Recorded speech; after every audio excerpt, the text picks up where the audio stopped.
Bonjour à tous et à toutes et bienvenue dans cette nouvelle émission avec le département de la culture que nous allons vous présenter et qui s'appelle Parlons bien, parlons chrétien. Bonjour. Bonjour. Retraité. Merci beaucoup. Romain. Ok, Bonne merci. émission. Merci. Donc je disais, aujourd'hui on aborde la thématique de la parabole du fils prodigue située dans le livre de Luc 15, le verset 11 au verset 31. Je vous résume en bref. Ce qui se passe, c'est qu'il y a un jeune homme qui vit avec son père et son grand frère. Un jour, il décide de partir et de faire sa vie seul. Il va auprès de son père, lui demande son héritage. Son père ne rechigne pas, lui donne son héritage et donc le fils part faire sa vie. Malheureusement, il fait les mauvais choix et il décide de vivre une vie de débauche et dissipe tout son argent dans la débauche. Et vraiment, il lui reste plus rien. Donc, à la fin, qu'est-ce qu'il décide de faire? Il décide de prendre un travail parce qu'il voit que vraiment, en ce moment, vraiment, il se dit, c'est chaud. Il voit la nourriture des porcs et carrément, il envie cette nourriture pour vous dire à quel point, voilà quoi. Et donc, ce qui s'ensuit, c'est qu'en réfléchissant, il se dit que même les serviteurs de mon père, ils vivent mieux que moi. Ils ont du pain en abondance, vraiment. Tandis que moi, je suis là, je veux la nourriture des porcs. Donc, il se dit en lui-même, je vais aller auprès de mon père, je vais lui demander pardon et je vais lui dire, papa, je suis même pas digne d'être appelé ton fils, même prends-moi comme un serviteur, ça me va. Donc, suivant son raisonnement, il retourne auprès de son père. Et là, coup de théâtre, son père ne va pas le rejeter. Il va pas le renier ou l'ignorer. Il va courir vers lui. Le père va courir vers son fils. Non, franchement, c'est fort.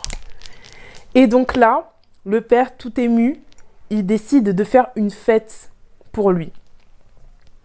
Le fils aîné qui apprend ça, fait une petite crise de jalousie, on va dire, auprès de son père, en lui disant que lui, il a été intègre, mais qu'il n'a jamais fait ça pour lui. Et là, son père dit quelque chose de très fort. Il dit que ton frère était mort, mais il est revenu à la vie. Et donc, j'aimerais qu'on fasse quelques observations par rapport à cette parabole, parce que franchement, c'est fort ce qui se dit. La première chose qu'on constate, donc, c'était que le fils avait un héritage qu'il a réclamé avant le temps qui était venu, avant le temps qui était fixé. Parce qu'un héritage, ça se prend lorsque donc, la personne qui donne l'héritage est morte, sauf que le père était toujours vivant. C'est-à-dire que le fils a reçu cet héritage trop tôt. Et ce que je veux que vous compreniez, c'est que vraiment, une bénédiction prématurée, c'est une malédiction. Une bénédiction prématurée, ça vous détruit au lieu de vous bénir. C'est pour ça qu'on dit qu'il y a un temps pour toute chose. Et apprenons à faire preuve de patience pour ne pas transformer les bénédictions de Dieu en malédiction. Ensuite, deuxième point que je voudrais aborder, c'est le fait que loin du Père, il gérait très mal sa vie et ses finances. Là, il s'agit de finances, mais en fait, ça représente notre vie. Tout ça pour dire qu'une vie loin du Père, c'est une vie... voilà. C'est une vie, c'est difficile, quoi. Donc, vraiment, restons auprès de Dieu. Ensuite, troisième point, le Fils a appris à devenir responsable lorsque les circonstances de la vie l'en ont contraint. Et ce que je veux que vous compreniez par là, c'est que les épreuves de Dieu sont un moyen de vous faire grandir. Bon, je dis épreuves de Dieu, mais parfois c'est juste Dieu qui permet cela. Mais ne rejetez pas les épreuves. Acceptez-les, pas dans le sens de les subir, mais affrontez-les. Et vraiment, sachez que si vous voulez grandir, vous allez devoir passer par le feu. On connaît la valeur d'un diamant que quand celle-ci est éprouvée. Vraiment. Ensuite, autre chose à remarquer, c'est que la débauche a dissipé l'argent du fils. Et ce que je veux que vous reteniez par là, c'est qu'on dit que c'est à cause de la débauche. C'est-à-dire que dans notre vie à nous, sachez que l'impudicité vole des destinées. Donc faites très attention à cela. Et j'aimerais vous lire un verset par rapport à cela, c'est Romains 12, verset 1er qui dit ceci. « Je vous exhorte donc, frères, par les compassions de Dieu, à offrir vos corps comme un sacrifice vivant, saint, agréable à Dieu, ce qui sera de votre part un culte raisonnable. Sachez que toute interdiction que Dieu pose, c'est pour nous préserver d'un danger. Et là, lorsqu'il dit cela, de préserver, excusez-moi, qui dit donc d'offrir notre corps, il parle là de se préserver, de s'abstenir de l'impudicité pour pas que l'impudicité ne vous vole votre destinée. Autre point, on voit que le Fils est devenu humble lorsque, voilà, c'était la décadence. Et donc, ce qu'on peut en tirer comme conclusion, c'est que si vous vivez en Christ et qu'il n'y a pas de problème dans votre vie, c'est qu'il y a un problème. Retenez bien ça. S'il n'y a pas de problème, c'est qu'il y a un problème. La Bible dit aussi clairement que tous ceux qui veulent vivre pieusement en Jésus-Christ seront persécutés. Donc vraiment, faites cette introspection. Ensuite, il y a le fait que il s'est rappelé de son Père car il était dans le besoin. Et parfois, on est comme ça, nous les chrétiens. C'est-à-dire qu'on se rappelle de Dieu que quand tout va mal. Et il faut se souvenir que même si Dieu est notre Père dans les mauvais temps, il est aussi dans les bons temps. Et Dieu, il ne veut pas qu'on le sollicite seulement parce que là, c'est chaud. Vous imaginez, vous avez votre pote et il est là, il vous appelle que quand il est en mode ouais, j'ai besoin d'aide là, je te mens pas, c'est chaud. Et sinon, quand tout va bien, vous l'entendez jamais. Ce serait une dinguerie, non? Et donc, c'est pour ça aussi que les épreuves, c'est un bon moyen de nous garder à ses pieds. Faut voir comment les gens prient beaucoup quand ils ont des problèmes. Non, vraiment. Un autre point que j'aimerais voir avec vous, c'est le fait qu'il a reconnu sa faute et il s'est humilié devant son Père. Carrément, il a dit, ne me considère même plus comme ton fils, mais comme un de tes serviteurs. Est-ce que vous vous rendez compte du degré d'humilité qu'il faut avoir pour... C'est comme s'il renonçait à ce qu'il était. Parce que si son père a l'argent pour faire une fête, c'était un homme riche. Son père, c'était un homme riche. Il vivait dans le confort. Il accepte même de renoncer à ce confort et tout ça pour que son père l'accepte. Et donc,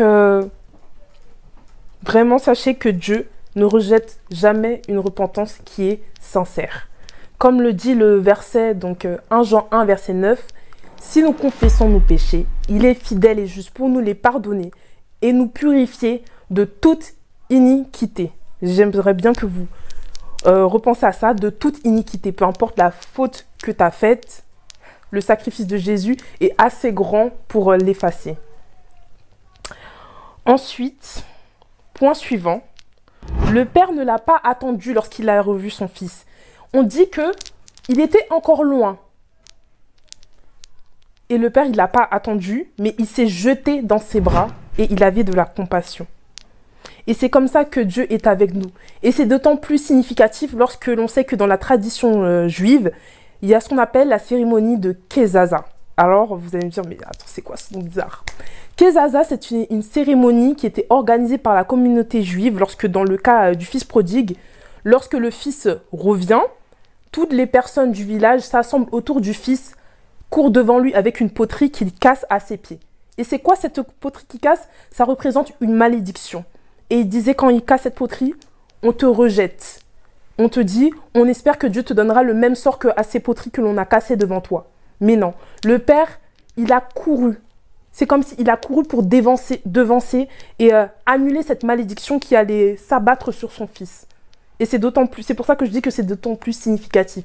Il a couru, lui qui était un homme riche. Est-ce que vous imaginez un homme de 50 ans qui est riche et qui court vers son fils? Bon, je ne sais pas si vous réalisez, mais franchement, c'est quelque chose de fort, vraiment. Ensuite, il a même le fait qu'il a fait une fête en son honneur. Il n'a pas accepté, mais il a célébré le fait qu'il soit revenu. Et c'est conformément à ce qui est dit à la fin du chapitre, c'est que pour une seule âme qui est sauvée, il y a de la joie dans le ciel. Même pour une seule personne. Et donc pour conclure, ce que j'aimerais que vous reteniez, c'est que cette parabole illustre vraiment la plus caractéristique de Dieu, son amour. Parce que Dieu, avant toute autre chose, il est amour. C'est sa nature et c'est ce qu'il est. Et donc j'aimerais vous laisser sur un verset. si tu as l'impression d'être comme le fils prodigue. C'est Ésaïe 43, le verset 25 qui dit ceci. C'est moi qui efface tes transgressions pour l'amour de moi, et je ne me souviendrai plus de tes péchés. Il dit aussi même dans le verset 26, réveille ma mémoire, plaidons ensemble, parle toi-même pour te justifier.